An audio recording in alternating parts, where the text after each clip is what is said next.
Labdien, labdien, labdien! Mēs esam tagad ēterā.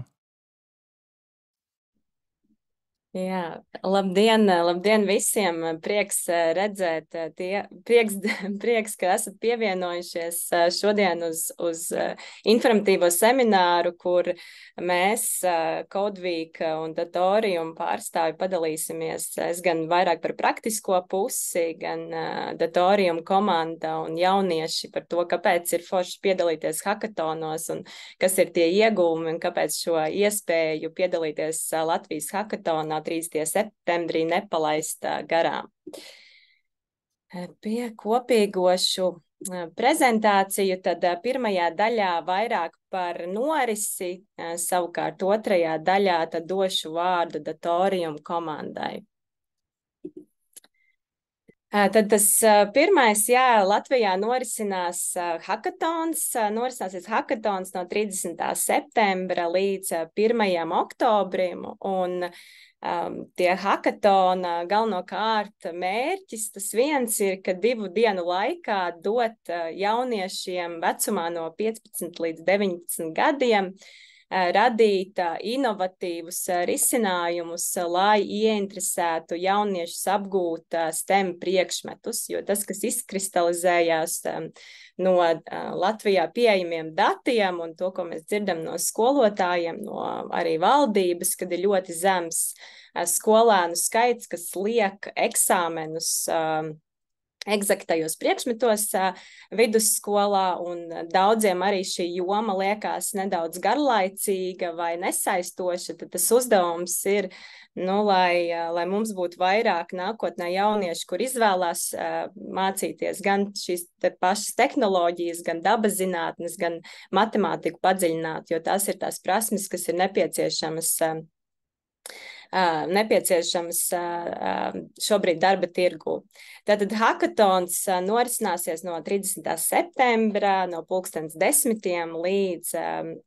līdz nākamās dienas 15:30. Tas notiks tiešsaistē. Tie, kuri iespējams jau ir piedalījušies pirms 2 gadiem, jau mazliet ir zināmāks, kā tas notiks, bet diezgan līdzīgi, kā tas bija. Tad dalībnieki, kā jau es teicu, tad tas vecums ir no 15 līdz 19 gadiem, ko ir svarīgi ņemt vērā, kad nevar komandā piedalīties tikai 1 cilvēks vai 2, bet komandu veido 5 līdz 6 dalībnieki. Var, ņemot vērā, ka ir varbūt klasē vai kādā pulciņā vai ir interese, bet nav komanda, tad ir iespēja reģistrēties gan individuāli, gan komandā. Kopumā arī parādīšu, iespējams jau arī daudz no jums ir iepazinušies, kā tad reģistrēties šim te hakatonam. Tā tad ir šī te hakatona norises lapa, kur tad ir vairāk aprakstīts par to, kas tad ir šī problēma, kas ir tie iemesli, kāpēc jaunieši kopumā neizvēlās padziļināt, apgūt eksaktos priekšmetus. Te ir arī vairāk dati, kas pierāda šo te problēmu. Un tad arī šeit ir aprakstīts, kādas ir kādi ir piemēri vai idejas, ko varētu attīstīt, vai tā, piemēram, mobilā lietotne, kas piedāvā interaktīvas nodarbības, viktorīnas par dažādiem STEM tēmām, tad varētu būt tīmekļa lietotne, kur jaunieši var dalīties jau savos esošajos projektos. Tā kā tas lauks vai, virziens, kādā domāt, ir tiešām varbūt radošs un tas nav fiksēts. Tāpat arī ir balvas. Ir balvas 1., 2., 3. komandai. Pirmā vietas ieguvēja iegūst 1200 eiro, 2. vietas 600, 3. vieta 200. Un tad mēs nonākam pie tā jautājuma, kurš tad var pieteikties un kā tad reģistrēties. Tad, kad mēs atveram pogu reģistrēties, tad principā ir trīs soļi. Viens, kad jūs esat jau reģistrējies ar savu Gmail, tāpēc man te ir arī ķeksīts. Tad jūs aizpildat informāciju par to, kurā skolā jūs mācāties, cik jums ir gadi, vai jums ir zināšanas programmēšanā. Bet šeit es arī gribētu uzsvērt par to, ka nav vajadzīgs, ka komandā ir visi pieci programmētāji, bet ir svarīgi, ka ir vismaz viens, kurš tiešām var izstrādāt vismaz kādu prototipu, lai nav tā, ka tas ir tikai vizuāls uzskats materiāls. Tad, ja jūs esat norādījuši, ja jūs jums ir priekšzināšanas programmēšanā, tad nedaudz šeit norādiet par to, kādas valodas vai kā jūs vērtējat savas zināšanas. Un tad tas tālākais, ko vajadzētu šeit piefiksēt un kāda ir tā izvēle. Viens, ka jūs varat pieteikties kā komandas līderis, un tad attiecīgi jūs reģistrējoties publicēsiet savu ideju, pēc tam parādīšu, kā tas izstās. Iespējams, ka jūs esat jau savstarpēji ar draugiem vienojušies, kurš ir tas team līderis, un jūs esat kā dalībnieks komandā, tā kā šeit tad spiežam pogu otro. Un tad tas trešais, kad jūs varat pieteikties kā individuāli un tad meklēt komandu, kurai pievienoties. Līdz ko es arī ātri aizpildīšu, līdz ko tas ir izdarīts. Tā, es rakstīšu blanku. Tad jums būs iespēja redzēt te čatiņu, kamēr man lādējās, te būs čatiņš, kur arī hakatona laikā tiks ziņoti galvenā informācija par norisi, bet tas, kas jums ir tagad jāpiefiksē par idejām, jūs varat, tātad jums ir, kas ir attiecīgi tie komandas līderi, jums ir jāpublicē sava ideja. Jums ir jāpublicē sava ideja. Es jau esmu uztaisījusi draftu, bet tas, kas šeit jums ir jāizpilda īsts nosaukums par savu ideju, tad pāris teikumos par to, kur jūs aprakstiet detalizētāk, teiksim, tā ideja, ko jūs gribat piedāvāt, un arī komandas nosaukums. Un līdz ko tas ir izdarīts, tad jūs varat pievienot savai komandai dalībniekus. Ja jums nav jau nokomplektēta komanda, tad jūs varat uzlikt, man arī atnāca uzreiz paziņojums, kad ir saņemts mans pieteikums. Es pagaidīšu, kamēr lādējās.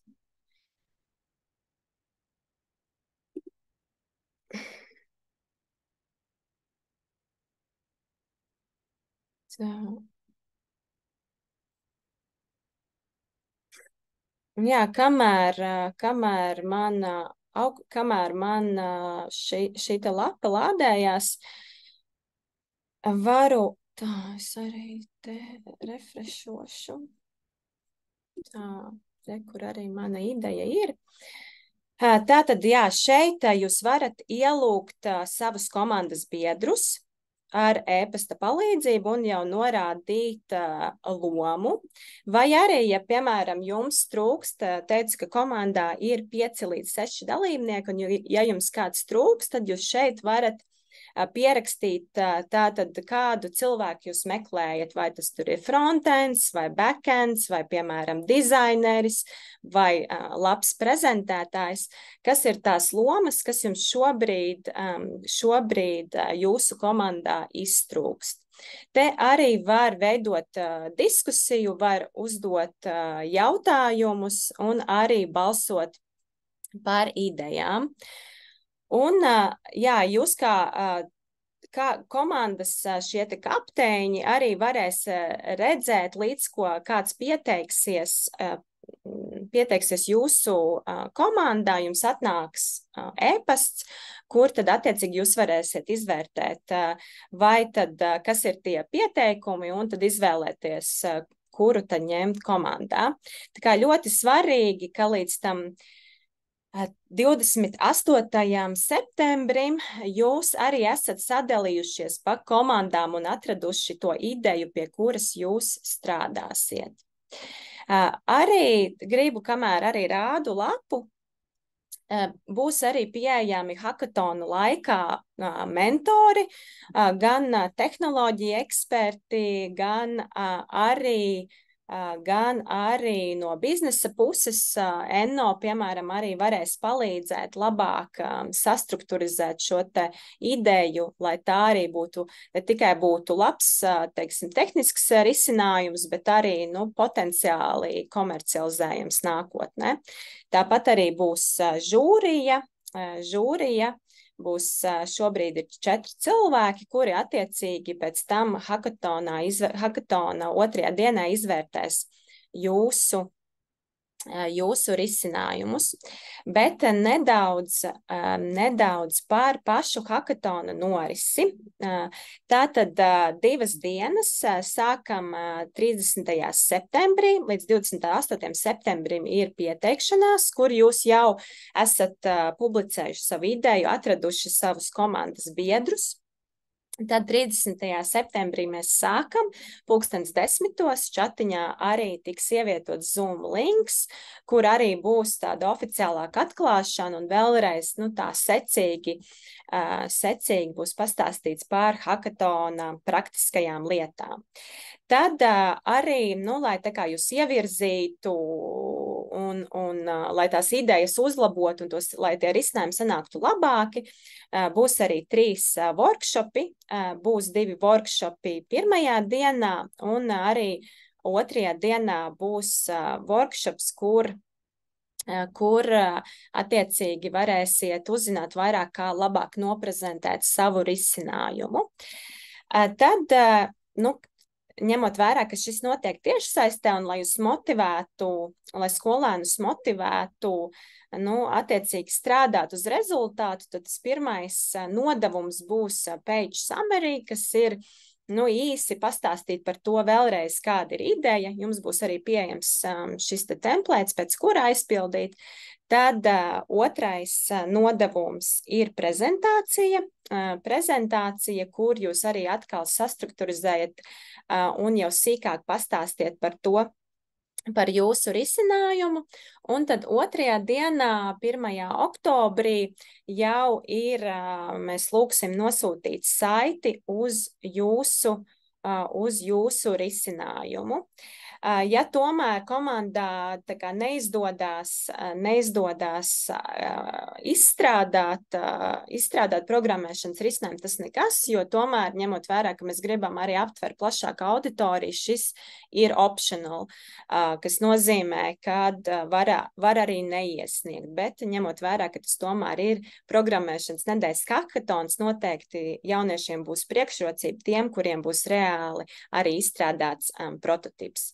Tad pēc darbnīcas būs jāiesniedz video pitch, nebūs kā laivā, klātienē, tiešsaistē jāprezentē, bet video formātā jums būs jāpastāsta par savu risinājumu, un tad tās pēdējās 2 daļas tad ir novērtēšana, kur tad attiecīgi pēc kritērijiem, kā žūrija, par kuru stāstīju, novērtēs jūsu risinājumus. Un tad attiecīgi uzvarētāji tiek paziņoti 1. oktobrī 3:30. Par to, kā tad tiks izvērtēti šie te risinājumi, tad pirmais problēmu piedāvātais risinājums, vai jūs kā komanda kopumā izprotat problēmu, vai prototips risina identificēto šo izaicinājumu par STEM, par to, ka jauniešiem nav interese par STEM jomu. Otrais par inovāciju. Mēs jau visi zinām, ka ir daudz dažādi risinājumi un arī teiksim, šajā hackathonā skatīsimies, vai ierosinātais risinājums ir inovatīvs, vai tas, teiksim, kādā mērā atšķirās no jau pieejamiem digitāliem produktiem. Tad skatīsimies kopumā, vai prototyps darbojās. Šis tiks izvērtēts arī pēc iesūtītās saites. Un tad tie divi pēdējie lietotāju pieredze un prezentācija, vai kopumā esat kā komanda domājuši par šo teiksim, izskatu, vai teiksim, tas risinājums, kas jums piedāvāja, vai lietotājiem tas ir ērti pārskatāms, vai programmas funkcionalitāte ir skaidra. Un tad noslēgumā šis video pitch, tā kā prezentācija, pēc kuras arī to pašu video pitch formātu mēs skatīsimies, vai informācija tiek prezentēta saīsināta, saistoši un loģiskā secībā, vai tā pati ir noformēta glīti. Un, tad tiks paziņotas 3 labākās komandas, kuras saņems naudas balvas. Un šis te hackathons, teiktu, tā kā pirmā daļa nacionālais hackathons, tas notiks tikai starp Latvijas komandām, bet tie, kuri uzvarēs, tie prezentēs savu risinājumu Eiropas žūrijai un sacentīsies par labāko risinājumu starp vēl 5 finālistiem, kas ir uzvarējuši Albānijā, Francijā, Grieķijā, Īrijā un Itālijā, jo kopā Eiropā ir 6 valstis un katrā no šīm valstīm notiek hackathons. Tas no manas puses viss. Es domāju, varbūt, kad ir kādi jautājumi uzreiz par praktiskajām lietām, pirms es dodu vārdu Elčinam.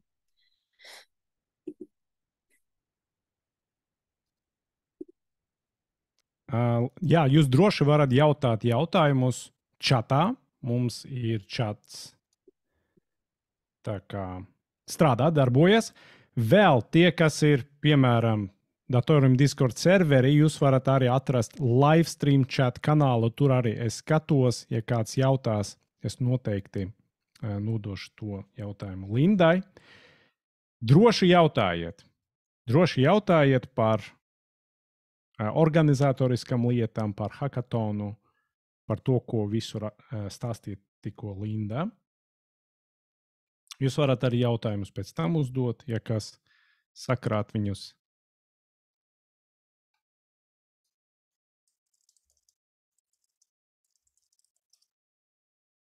Iespējams, ka jautājumu vēl radīsies, bet droši arī ar mani var sazināties linda.cinka@rbs.lv.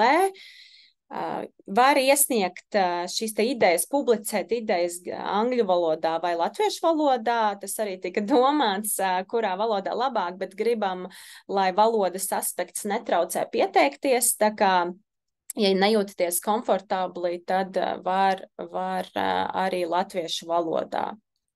Bet jāņem vērā, ka skolēniem būs risinājumi, uzvarētājiem risinājumi būs jāprezentē angļu valodā. Risinājums.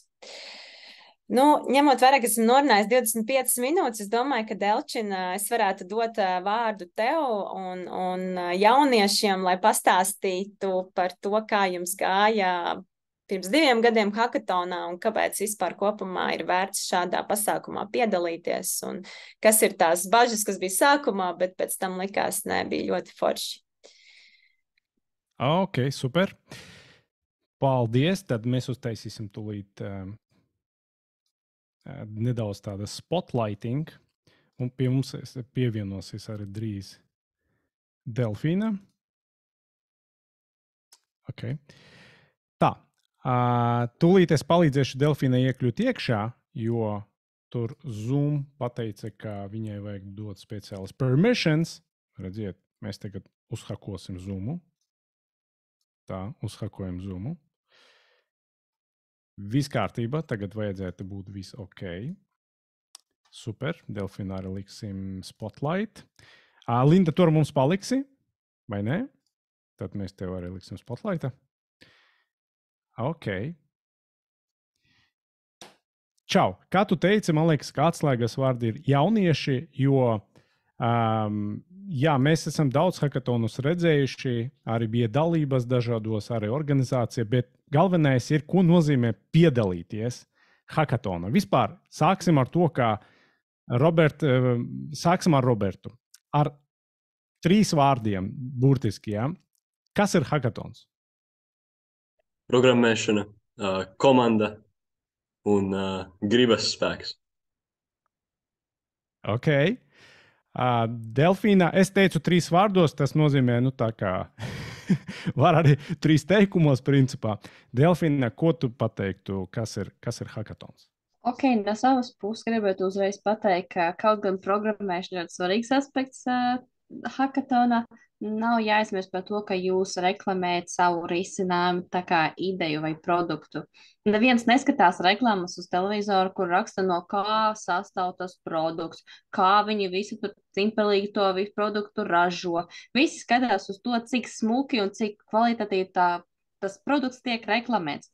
Tas arī tas uzsvars, kuru mēs ar savu komandu pagājušajā reizē izmantojām mūsu produktu reklāmā. Tad mums nebija gatavs prototyps, jo tam laikam vienkārši nepietika. Bet mēs tāpat vinnējam, jo mēs pareizi pasniedzam savu produktu, ko mēs ar to gribam sasniegt un ko tas produkts atrisina. Tad mēs varam uzsvērt, ka arī prezentācijas prasmēs, vai Linda teica pitch vārdu. Jaunieši dažreiz nezina, kas ir pitch. Pitch nozīmē vairāk nekā prezentācija. Īstenībā pitch nozīmē tā parunāt par savu produktu, lai pārliecinātu citus visus, ka tavs produkts ir wow produkts. Tas ir tāds pitch. Super. Mēs runājam vairāki pitcha veidi. Piemēram, mums augstskolā tagad bija jāreklamē savu ekonomikas uzņēmēju vadības projektu 30 sekundēs. Tad burtiski pārliecināt tādu skarbu pasniedzēju, ka mūsu produkts ir tiešām labs un ka šito te tiešām jāizvēlās. Jā. Praktizē arī pičus, kas ir, piemēram, augstajā ūdenī. Sēž un tev ir burtiski kamēr tu nesasals. Tieši tā. Es esmu redzējis tādus Igaunijā. Jūs runājat par pagājušo reizi. Tad atgriezīsimies pie Roberta. Kas bija, es zinu, ka tu biji vairākos hackathonos, varbūt tu ļoti īsi pateiksi, kuros hackathonos tu biji un kas bija pēdējais, piemēram. Vai pēdējais, kas bija arī Code Week hackathons. Jā.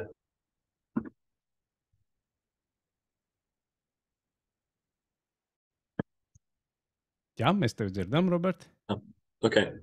Tieši pirms šī Zoom sākuma es sakomplektēju sarakstu ar visiem hackathoniem, kuros esmu piedalījies, un galu galā iznāca 7. Un pēdējais bija Latvijas atvērtā programmēšanas olimpiāda vidusskolāniem, kur es piedalījos ar savu projektu Spotlock, un tur mēs ieguvām 1. vietu Latvijā. Un tur bija prezentācija, tur bija arī jāizveido produkts, un jāprezentē produkts, kuru mēs izstrādājām skolas mācību gadā paveikto. Ok, tad es gribētu parādīt tavu produktu, kas ir Spotlock. Ja? Kas ir Spotlock, ko jūs izstrādājat? Tur var aiziet uz Spotlock web sekciju. Tur šeit, jā. Tur ir Spotlock web banneris. Jā, redzam. Un, es redzu, ka tas ir pasākumu platforma pēc būtības. Jā, tur var redzēt visus Latvijā notiekošos pasākumus, teātris izrādi, koncerts, zinātnes pasākumi, kultūras un mākslas pasākumi. Mēs tos apkopojam no vairākiem pasākumu sarakstiem, kā arī sadarbojamies ar pasākumu organizatoriem, kuri paši ievieto šo te informāciju. Un šobrīd esam sasnieguši vairāk nekā 4000 lietotājus. Tas ir 6 mēnešu laikā. Tas ir ļoti nopietni. Tad tu gribi pateikt to, ka dažreiz hackathonā radītas idejas un komanda turpinās strādāt un turpināt to produktu tā kā komercializēt. Nozīmē, ka jūs jau strādājat ar to kā ar biznesu. Jā, pavisam noteikti. Tā ir bijis ar vairākiem hackathoniem, tad, kad mēs arī papildinām šīs idejas. līdz galam mēs viņus nenovedam, bet tas rezultējas jaunā pieredzē un jaunos kontaktos un sadarbības partneros. Ok. Delfīna, tu arī piedalījies, es atceros, hackathonā. Vismaz vienu es atceros. Varbūt tu pastāstīsi par savu pieredzi, kā bija piedalīties hackathonā. Cik tas ir forši vai grūti, vajag, nevajag? Nu, tad pirmais, man liekas, es atceros kaut kādas 3, varēja būt vairāk, bet tādas spilgtas atmiņas ir par 3 hackathoniem. Jā, bet tas pēdējais, kur es piedalījos tajā datoriem hackathonā, tas bija pirmais, kurā es tieši uzvarēju. Tā kā mūsu komanda dabūja to 1. vietu.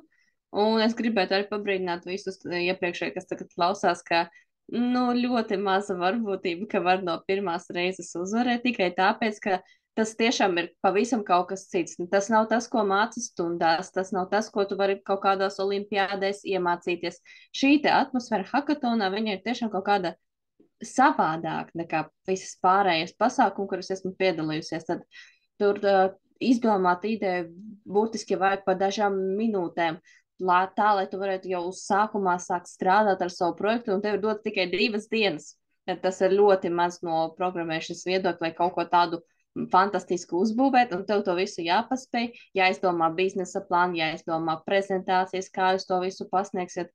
Tad jābūt ļoti daudz pieredzē, lai kaut ko pavisam sasniegtu tajā. Un tajā pēdējā brīdī es tiešām vairāk, man patīk, ka jūs turpināt savus produktu, to Spotlock. Mēs savu gan nepabeidzām, tā kā mēs piedalījāmies un mēs uzvarējām, bet ar visu universitāti un tā pārāk mums nepietika laika un varbūt arī drusciņa spēka turpināt mūsu foršo projektu, bet es tiešām visu to, kas tagad skatās, es palūkšu, lūdzu, izmantoju kaut kādas smukas prezentācijas, jo, kad mēs bijām tajā pēdējā hackathonā, man liekas, ka ļoti daudz foršas idejas zaudēja tikai tāpēc, ka, tiešām nebija tik interesanti skatīties uz to prezentāciju, kur ir burtiski tā kā Wikipedia page, viss ar tekstu savās ciekšā, un tu skaties, tu pat nevari saprast, kur ir tas pats produkts, par kur iet runa, jo tur viss kaut kāda vēsture, tur viss rakstīts, par ko mēs izmantojam, tur visas tie backendi, frontendi. Tas nav tas, uz ko mēs skatāmies uz to produktu. Tiešām. Tāda vērtīgas, teiksim, tā padomi no Delfīnas tā, ka ne tikai koncentrējas uz savu produktu, bet vajag arī sabalansēti koncentrēties uz to, kā tu to pārdosi tiem cilvēkiem, kas klausās, vai ne?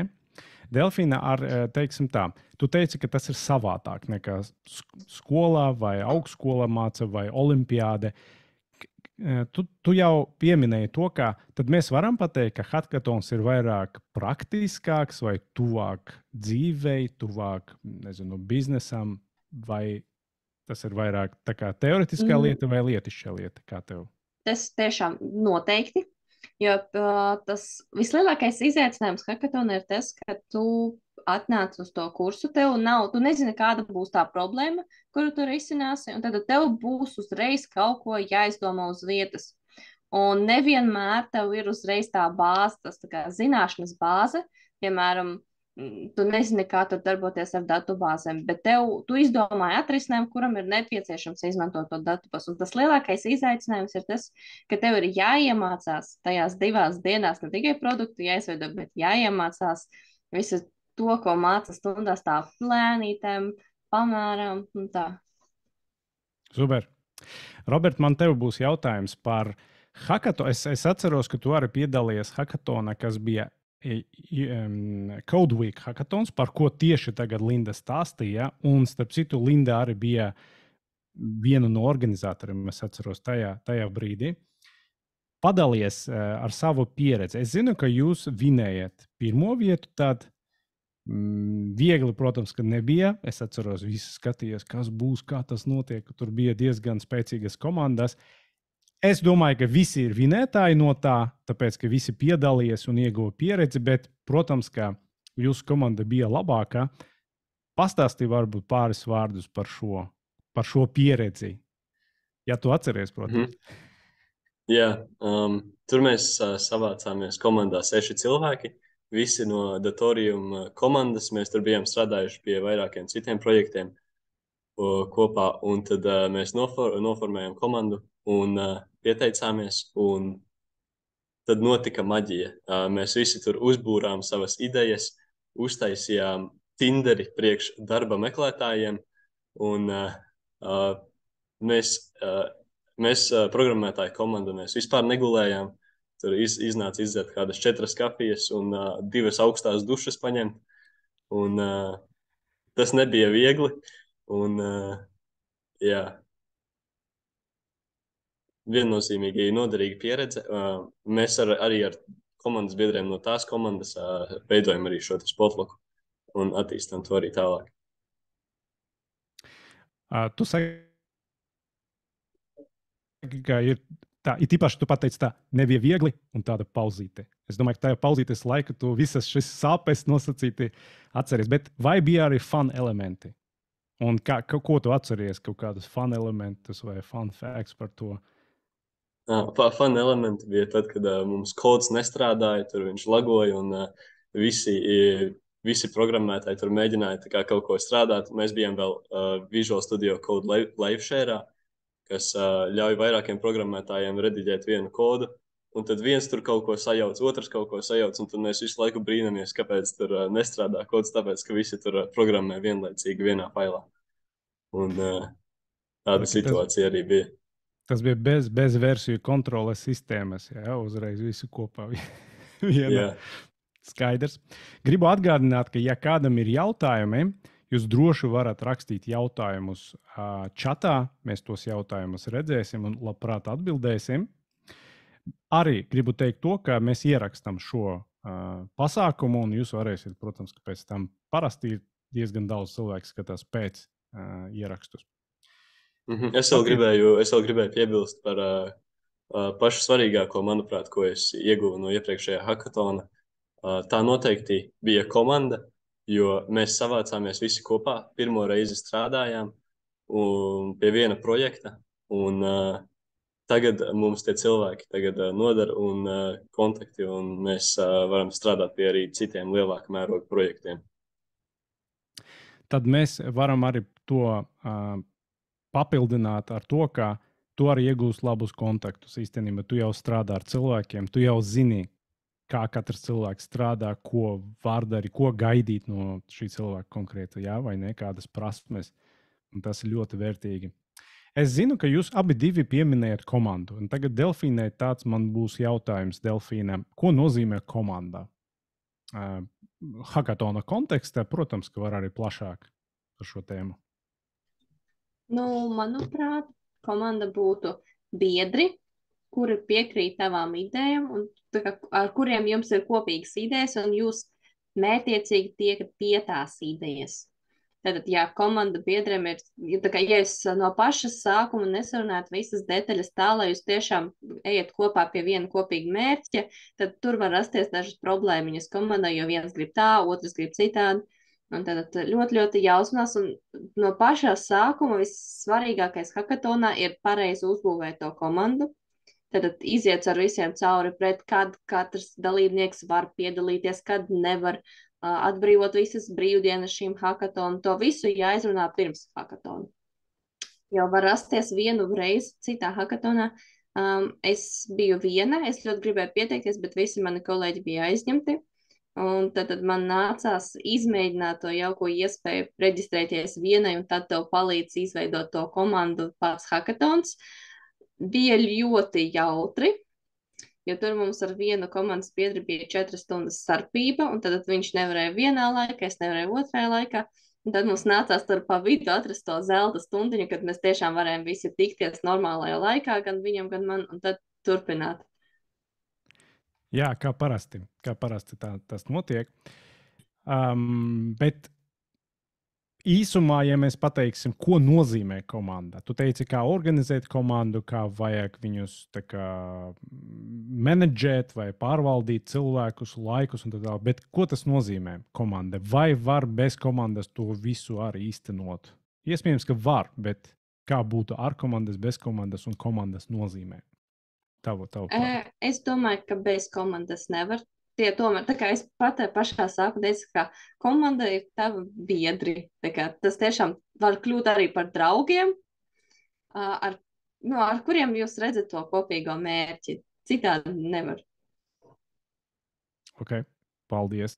Robert, ko tu domā komandas nozīmē šajā Tieši pasākumā? Delfīnai par tiem vienādiem viedokļiem par to produkta virzienu, jo reizēm arī strīdu rezultātā ar pretējām idejām var atrast labāko ideju un nonākt pie labāka rezultāta beigās. Un tad par komandu. Komanda, manuprāt, ir cilvēku grupa, kas virzās uz konkrētu mērķi. Super. Tad komanda ir mērķis. Nozīmē, ka jūs, kad būvējat komandu, jūs skaidri definējat mērķi. Mērķis ir kā vinēt hakatonu, vai ne? Un tad Delfīna runāja par to, ka visi cilvēki ar vienādu vai līdzīgiem idejām un tā tālāk. Bet ko jūs darat, kad ir konflikti taču arī var būt, vai ne? Tad kā notiek tas konfliktu menedžments? Varbūt ļoti īsumā, ja tāda notiek vispār. Kompromiss, meklēt kompromisu ir vienīgais risinājums. Okay. Tad, lai vinētu, arī vajag domāt par to, ka jums vajag atstāt savas tas ego, ja, un strādāt komandas labumā, vai ne? Tad arī viss notiek. Super, super. Jautājums. Linda, varbūt tev ir kādi jautājumi jauniešiem? Starp citu, ja ir, tu vari uzdot. Es redzu, ka tu tā ļoti, ļoti uzmanīgi klausies. Tu droši vari pārtraukt un jautāt. Kādus jautājumus? Ok, tad... Jā, es varu uzreiz arī uzdot jautājumu. Man patika arī, Delfīna, ko tu teici, ka, ja viens mērķis ir uzvarēt, tad tas noteikti nebūs iespējams. Tā iespēja ir diezgan maza ar to pirmo reizi, bet varbūt pastāsti par to, pirmo hakatonu un kas varētu būt, teiksim, tie iedrošināšanas vārdi tiem jauniešiem, kas nekad nav piedalījušies šādos pasākumos, un sevišķi varbūt tiem, kuriem varbūt nav, teiksim, viņi ir piesakās kā individuāli. Tad pirmajā parasti par kļūdām, kuras pieļauju, kad pati pirmoreiz pieteicos hakatonam. Tātad mums tika iedota ideja, un, protams, mūsu risinājums, viņš izskatās tik perfekts mūsu galvā. Un tad pēkšņi mēs sākam realizēt šo te ideju un saprotam, ka viņš ir pārāk liels. Tad jāsaprot, ka tās ir tikai 2 dienas, un tas ir ļoti maz laika posms, kad var kaut ko tādu foršu risinājumu izveidot. Tad jāuzmanās ar to, ka mums ir, ja jūs gribat kaut ko uzprogrammēt, protams, to var darīt, bet jāsaprot, ka tas nebūs uzreiz gatavs bezkļūdu kods, ka tur kaut kas var sabrukt, tas ir normāli, bet tie visi hakatona, tie, kas organizē, viņi iedos jums tā kā laiciņu visu uztaisīt no jauna, tā kā restartēt savu piču, un arī mēģiniet izveidot, ja jūs nevarat paspēt izveidot pašu to produktu, mēģiniet izveidot vismaz bildītas, kā tas izskatās. Tad vienkārši, lai tie, kas klausās, varētu saprast to galveno ideju, ko jūs mēģināt viņiem pastāstīt. Un kas bija otrs jautājums?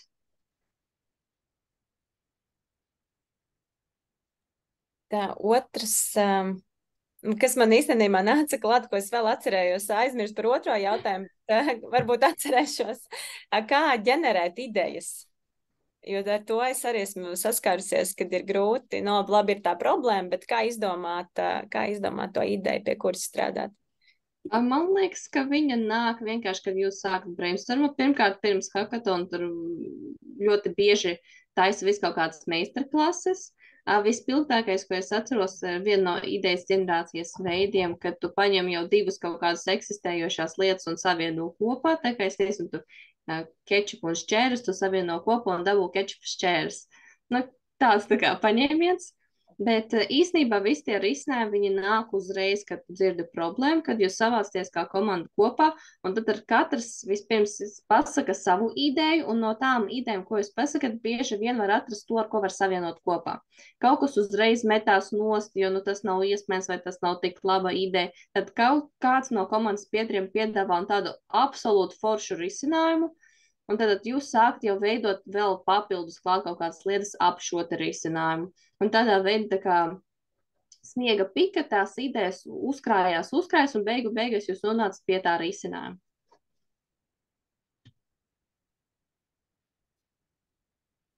Cool. Paldies, Delfina, par to paskaidrojiet.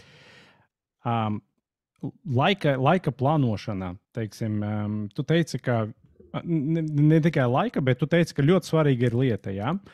Es pamanīju šādu lietu, ka kad skolēni vai studenti sāk hackathonu, mēs uztaisīsim šo, to, mūsu aplikācija būs šāda, nezinu, ar tādam tur sadaļam, katrs pievieno savu sadaļu. Un pēc tam, kad viņi sāk strādāt, pēc dienas ir skaidrs, ka viņi izdarījuši 10% no tā, ko viņi izdomājuši. Tad faktiski vajag tās idejas, tas ir ļoti, ļoti svarīgi. Tā kā angliski mēs to saucam condense vai saisināt, lai tev ir tas tā saucamais prototips. Dažreiz to sauc par MVP. Un tagad mēs paskaidrosim. Jo ir daudz skolēni, kuri nezina, ko nozīmē prototips vai MVP, minimum viable product. Varbūt, Robert, varbūt tu gribētu paskaidrot, kas ir prototips, kas ir iespējams kā MVP? Jā, tā tad prototips. Tu uzraksti uz A4 lapas 25 idejas, kuras tu gribi šajā aplikācijā vai produktā, un tu izsvītro 20 no tām. Un tās, kas paliek, tās tu arī paņem un tās tu arī veido, un tad beigās tev sanāk MVP. Beigās sanāk MVP. Tad faktiski MVP ir tas, kas strādā minimum viable product. Tas, uz ko var klikšķināt, kaut ko tur darīt vai ne, tas jau darbojas, bet, protams, ka minimāli. Tas ir minimāli darbojas. Tur nav visas funkcijas. Tad prototips ir tad, kad tev ir ideja, tu vari parādīt, kā tas var izskatīties un darboties. Bet prototips pārsvarā varbūt līdz galam pat nedarbojas. Pareizi?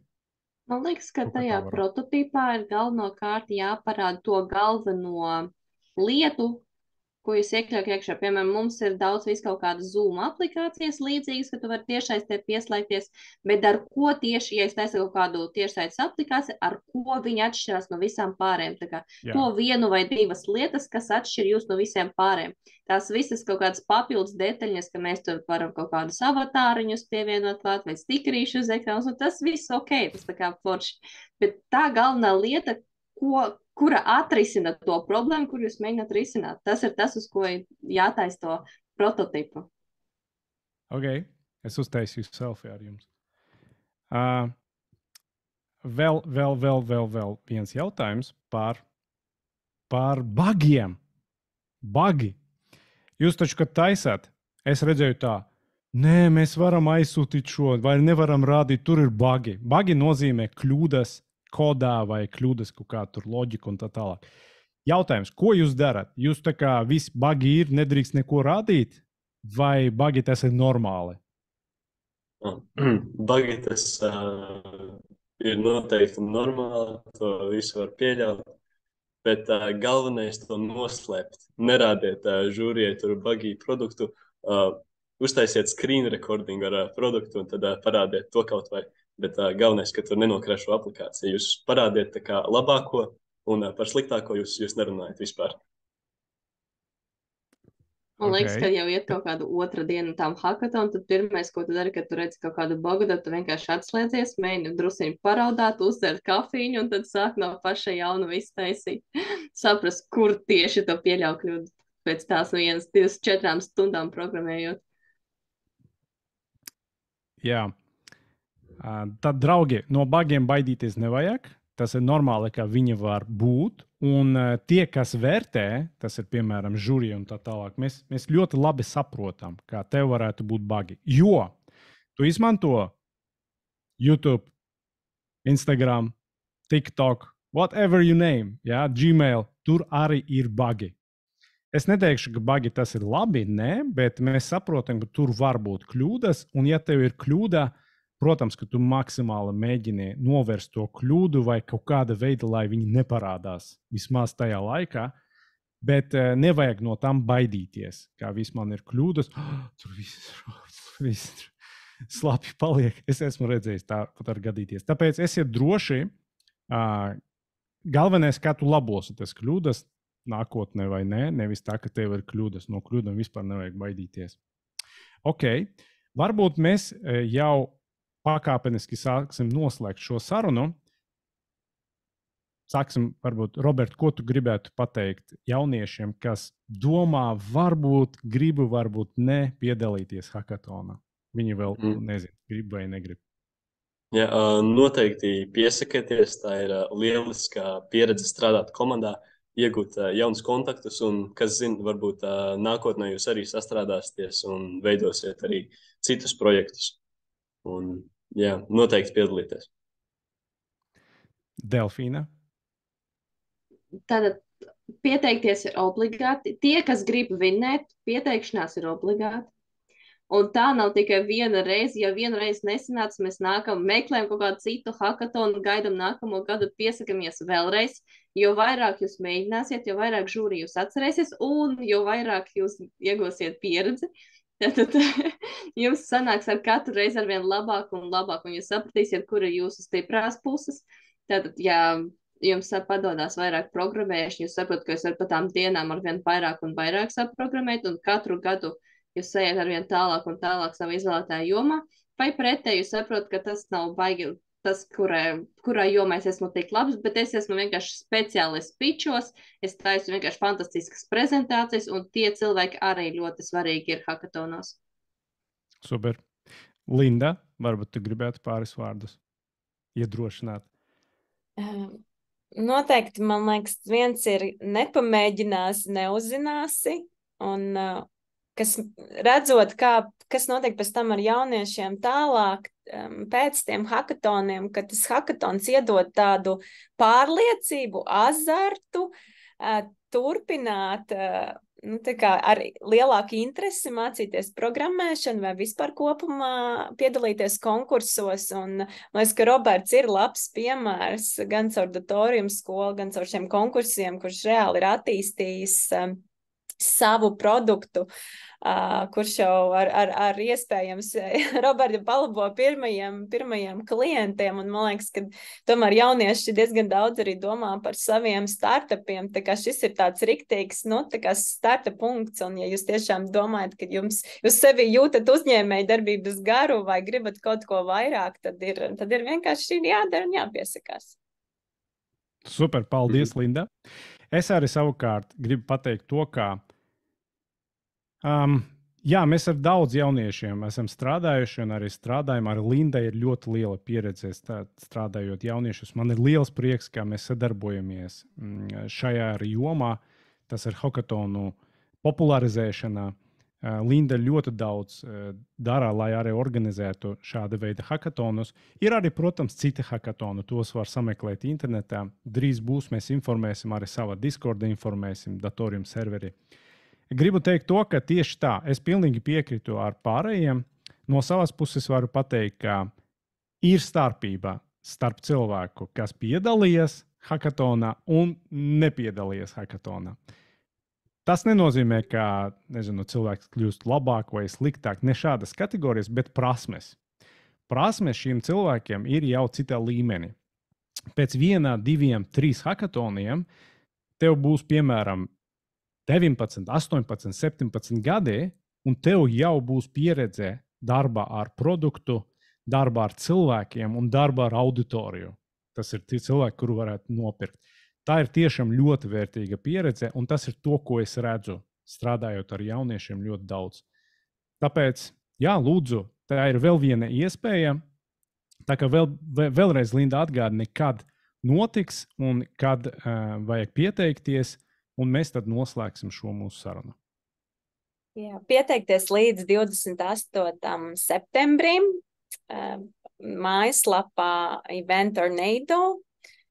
Un pats hakatons norisinās no 30. septembra līdz 1. oktobrim. Super. Laika nav tik daudz, tāpēc vajag rīkoties uz priekšu, un mēs jums novēlam super veiksmi arī šajā hakatonā, citos hakatonos. Un tad pasakām visiem čau un tiksimies hakatonā. Čau! Čau, čau! Tā.